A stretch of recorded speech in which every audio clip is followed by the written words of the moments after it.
One day ম্যাচে West ইন্ডিজের কাছে হারতে আসলে কেমন লাগে? বাংলাদেশের ক্রিকেট সেটা আসলে ভুলেই যাচ্ছিল। বাংলাদেশের ক্রিকেট বলতে আমি বোঝাচ্ছি বাংলাদেশের ক্রিকেটাররা, বাংলাদেশের সমর্থকরা, বাংলাদেশের মিডিয়া, আমরা সবাই আসলে সেটা ভুলেই যাচ্ছিলাম এবং সেটাতে দোষের কিছু নেই। কেননা ওয়েস্ট ইন্ডিজের কাছে বাংলাদেশ ওয়ানডে ফরম্যাটে সর্বশেষ ম্যাচ হেরেছি সেই 2018 সালে, সেই 6 বছর আগে। তারপর টানা 11টা ওয়ানডে ম্যাচ আমরা ওয়েস্ট ইন্ডিজকে হারিয়েছি, সেটা দেশে হোক বিদেশে হোক, দ্বিপাক্ষিক সিরিজ হোক বিশ্বকাপ হোক, টানা 11টা ওয়ানডেতে বাংলাদেশ ওয়েস্ট ইন্ডিজকে হারিয়েছে। সেইখান থেকে এই সিরিজের প্রথম ম্যাচটাতে এসে আমরা হেরে গেলাম। 6 বছর এবং 11 ওয়ানডে পর ওয়েস্ট ইন্ডিজের কাছে বাংলাদেশ যে ওয়ানডে ম্যাচটাতে হেরে গেল 5 উইকেটে, সেইটা কি আসলে আমাদের হারার কথা ছিল? সেটা কি আমরা হারার মতো অবস্থায় ছিলাম? বাংলাদেশ টিমকে এটা এন্টিসিপেট করতে পেরেছিল? ইভেন ম্যাচের মাঝ পর্যায়ে, ইভেন আমাদের ব্যাটিং ইনিংস শেষে? তাহলে আমরা আসলে হেরে গেলাম কেন? কোন জায়গাটাতে আমরা হেরে গেলাম? কোনটাকে আপনি টার্নিং পয়েন্ট বলবেন? আমার মনে হয় আমার যে টার্নিং সেটার সঙ্গে আপনাদের অনেকেরটাই কাছাকাছি যাবে, তবে মিলবে না। দেখুন, বাংলাদেশের এই জায়গাটাতে যদি দেখেন, আমরা আগে ব্যাটিং করে 294 রান করেছি। হিউজ রান, অনেক রান, যথেষ্ট ভালো রান, এই মাঠের বিবেচনাতেও ভালো রান। মানে আপনি যদি ওইভাবে হিসাব করেন ওয়ানডে ম্যাচে ভাই আপনি যখন 294 রান করবেন সেটা থেকে তো বড় স্কোর বলতেই হবে। আর যখন আপনি মাথায় রাখবেন যে টসের সময় বাংলাদেশের ক্যাপ্টেন মেহেদী হাসান মিরাজ ব্যাটিং নিয়ে যখন টস জিতে ব্যাটিং নিয়েছিলেন, তখন তিনি তার লক্ষ্যের কথা বলেছিলেন যে বাংলাদেশ হচ্ছে 280 রান এই পিচে করা উচিত। সো 280-র চেয়েও তো আমরা 14 রান বেশি করেছি। সেই জায়গাটাতে আমরা কি কারণে জয়ের জন্য কনফিডেন্ট থাকবো না? আমাদের তো জয়ের জন্য কনফিডেন্ট থাকাটা খুবই স্বাভাবিক। হ্যাঁ, ওয়েস্ট ইন্ডিজের এই জায়গাতে তারা যখন জবাব দিতে নেমেছে, এই প্রথম 10 ওভারটা আমরা একটু তাদেরকে মোটামুটি চেপেই ধরেছিলাম। 42 রান ওয়েস্ট ইন্ডিজ তুললো, আমরা তাদের 2 ওপেনারকে তুলে ফেলেছি এবং সেইখানটাতে হচ্ছে গিয়ে তানজিম হাসান সাকিব ও নাহিদ রানা 2 জন পরপর 2 ওভারে ওয়েস্ট ইন্ডিজের 2 ওপেনারে এলবিডব্লিউ করেছেন। ঠিক আছে, তৃতীয় উইকেটের হয় একটা পার্টনারশিপ হয়েছে কেসি কার্টির সঙ্গে, ক্যারিবিয়ান ক্যাপ্টেন, সেই হোপের যে পার্টনারশিপ, সেই পার্টনারশিপে ওয়েস্ট ইন্ডিজ আবার ম্যাচে ফেরার পথ পায় এবং সেই পার্টনারশিপটা ব্রেক করেছেন রিশাদ হোসেন।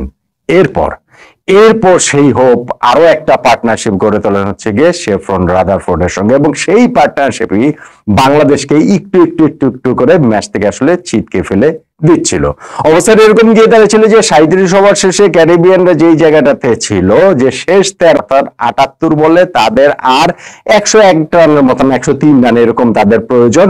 হাতে 7 উইকেট, পার্টনারশিপ হয়ে গেছে 99 রানের।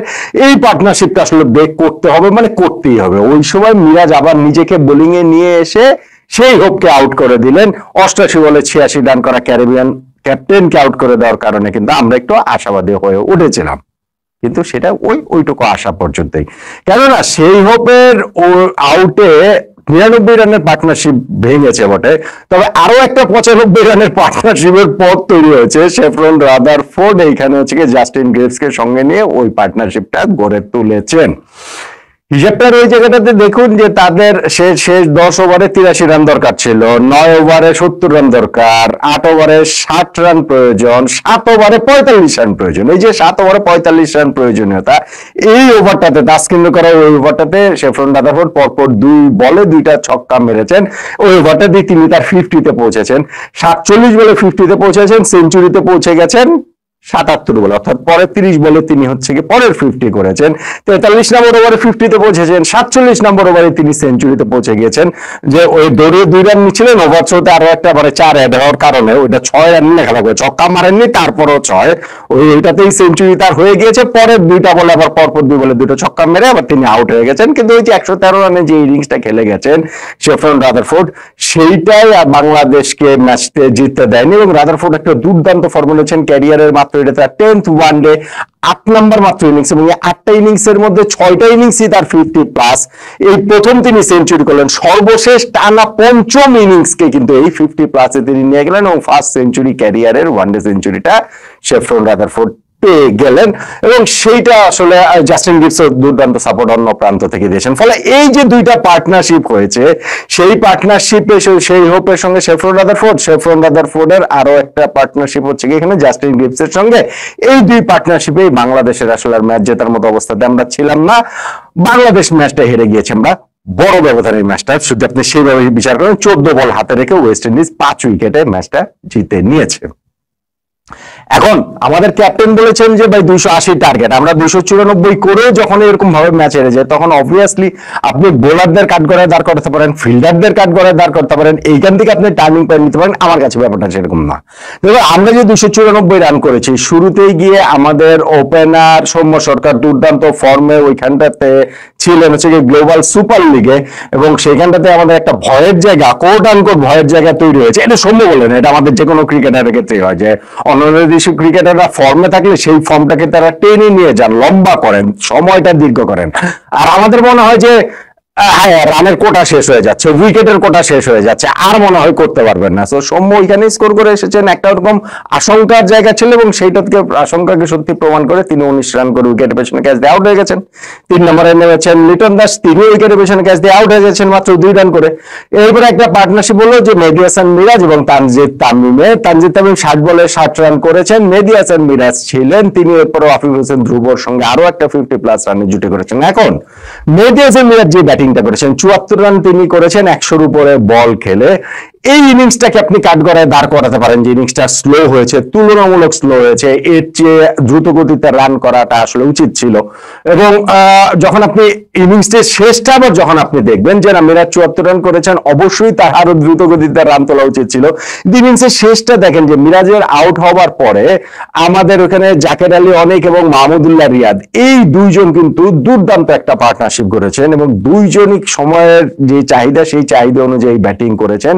44 বলে 50 রান করে নট আউট ছিলেন মাহমুদুল্লাহ রিয়াদ, আর 40 বলে 48 রান করে শেষে গিয়ে আউট হয়েছেন জাকের আলী অনেক। এই দুইজনের ব্যাটিং এ কিন্তু আমাদের স্কোরটা 294 পর্যন্ত যেতে পারে। এখন আপনি হিসাব করে দেখেন যে বাংলাদেশ টিম যেই ভাবনা নিয়ে খেলেছে, 280 রান টস জিতেছে, টস জেতার পরে 280 রান টার্গেটের কথা ক্যাপ্টেনই বলেছেন টসের সময়, সেইটাকে পেরিয়েও আমরা আরো 14 রান করেছি, 294 করেছি। তার মানে তো ভাই আমরা আমাদের গেম প্ল্যানে স্পট অন, আমরা যেটা ভেবেছি আমাদের যে পরিকল্পনা সেই পরিকল্পনা অনুযায়ী হয়েছে। তাহলে আপনি এটাকে আসলে কাঠগড়ায় কিভাবে দাঁড় করাবেন? আমার কাছে টার্নিং পয়েন্টের জায়গা হচ্ছে গিয়ে ঠিক এইখানটাতেই, যে উইকেটটাতে খেলা হয়েছে এই উইকেটটা আসলে 294 খুব ভালো স্কোর, কিন্তু এই উইকেটের জন্য মেহেদী হাসান মিরাজ যেটাকে পার স্কোর বলছেন 280, শেষে প্রমাণিত হয়েছে যে এখানে পার স্কোর আসলে মিনিমাম 350। তার মানে অন্তত আমরা 30টা রান কম করেছি। 350 রান করলেও যে আমরা জিততেই পারতাম আমি সেটা বলছি না, সেটা নাও হতে পারতো, কিন্তু আমাদের এই উইকেট রিডিং এর জায়গাটাতে ভুল হয়েছে। আমাদের ক্যাপ্টেন, আমাদের কোচ, আমাদের টিম ম্যানেজমেন্ট সবাই মিলেই তো আমরা টার্গেট সেট করি, এটা তো আর ইন্ডিভিজুয়াল কারো উপরে দেওয়ার কিছু নেই। সো সবাই মিলেই আমরা ভেবেছি যে 280 এই উইকেটে করতে পারলে সেটা হচ্ছে গিয়ে পার স্কোর। আমরা 280-র চেয়েও 14 রান বেশি করেছি, ফলে আমরা এখানটা এটা উইনিং টোটাল হতে পারে। কিন্তু ফাইনালি গিয়ে প্রুভ হয়েছে যে এই উইকেটে আসলে 280 না, অন্তত পক্ষে 300 মানে 25, 30, 40 রান ওই রকম রানটা করলে আসলে জয়ের চান্সটা ছিল। ফলে ওই উইকেট রিডিংটা যদি আমরা করতে পারতাম তাহলে আমরা মানে ওই রানটা করতে পারতাম কি পারতাম না, ওই এফোর্টটা আমরা দিতে পারতাম। আবার ওই রানটা করতে পারলে আমরা জিততে পারতাম কি পারতাম না সেটা নয়, তখন হয়তো আমরা টার্নিং পয়েন্ট বোলিং বা ফিল্ডিং এর জায়গা থেকে সাজাতাম। আমার কাছে তাই মনে হয় যে এই ম্যাচে যে আমরা ওয়েস্ট ইন্ডিজের কাছে হেরে গেলাম, টানা 11টা ম্যাচ জয়ের পর হারলাম, টানা 6 বছর জয়ের পরে ওয়ানডে ফরম্যাটে ওয়েস্ট ইন্ডিজের কাছে হারলাম, সেই কারণে সেইখানটাতে আমার টার্নিং পয়েন্ট মেহেদী হাসান মিরাজের স্লো ব্যাটিং না, আমার টার্নিং পয়েন্ট ধরেন হচ্ছে গিয়ে রাদারফোর্ডের এরকম দুর্দান্ত ইনিংসটা না, আমার টার্নিং পয়েন্ট মনে করেন তাদের যে সেই হোপের যে পার্টনারশিপ বা জাস্টিন গিবসের সঙ্গে যে রাদারফোর্ডের পার্টনারশিপ সেইটাও না। এগুলো সবই গুরুত্বপূর্ণ ম্যাচের কনটেক্সটে, কিন্তু আমার কাছে টার্নিং পয়েন্ট হচ্ছে গিয়ে উইকেট রিডিং এ আমাদের ভুল।